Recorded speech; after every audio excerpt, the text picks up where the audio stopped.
Today I fucked up by doing what my ex-wife says and ignoring the accident and 2 people died. So this happened. I dunno. 2008-ish, and it's a memory that unfortunately won't go away in my life. It popped up again, unintentionally and unprovoked the other night, and it just doesn't sit right with me, and I'm always left with regret and remorse. So the year was 2008 or so. I tried Googling the news headlines to corroborate my claim, but I'm not very good with that sorta advanced search. My then-wife at the time is not a good person at heart. She was a Karen in training and very self-centered. We were heading up the 101 in Cali for her cousin's wedding one weekend. I want to say it was around Salinas? Before the exit to head west to Monterey. When the accident happened, I saw a spray helicopter about 100 yards on our right take off from the fields and watched it get about 50 feet in the air. Not too high for a helicopter, but enough to be low for a helicopter. I saw it hovering there and then saw the propellers for a second, quite visibly, which caught my attention because you should honestly never see them rotating that fast when airborne. So now I'm paying complete attention to the helo, and I watch smoke come out its engines and then just stop and plummet to the ground like a rock. I saw it happen and pointed it out, and I started to pull over to the shoulder to help, and she yells at me, "What are you doing?" "I'm pulling over to go help." "What are you going to do?"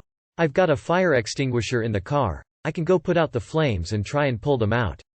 "You're not a Marine anymore. You can't just go running off and saving people anytime anymore." "But they could be hurt, and I see smoke everywhere." "No. We're going to be late to the wedding. Let someone else deal with it." So away we went. I found out later on during the week in the news that the 2 people died inside from the fire before emergency services got there. The worst part is that when we finally arrived to her cousin's wedding, we found out that they deemed us unimportant enough for the actual ceremony, and it was the reception we were hurrying to. I feel like those deaths are on me, and I should have done something. Too long did not read. I saw a crash and my wife refused to let me go help, and I feel like the 2 people died because of it. I wonder how much you could do with a, probably small, car fire extinguisher in a situation like that. Better than nothing for sure, but would it have been enough?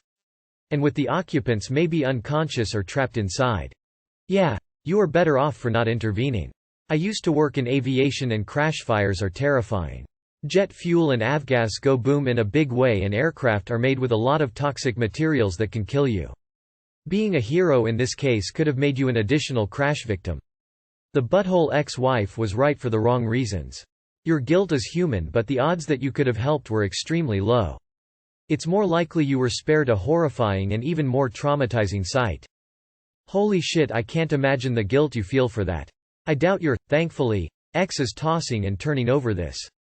I can't imagine your tiny car or household extinguisher to be capable of putting out a helicopter fuel tank going up in flames. At best you'd likely have staved off a section for about 30 seconds.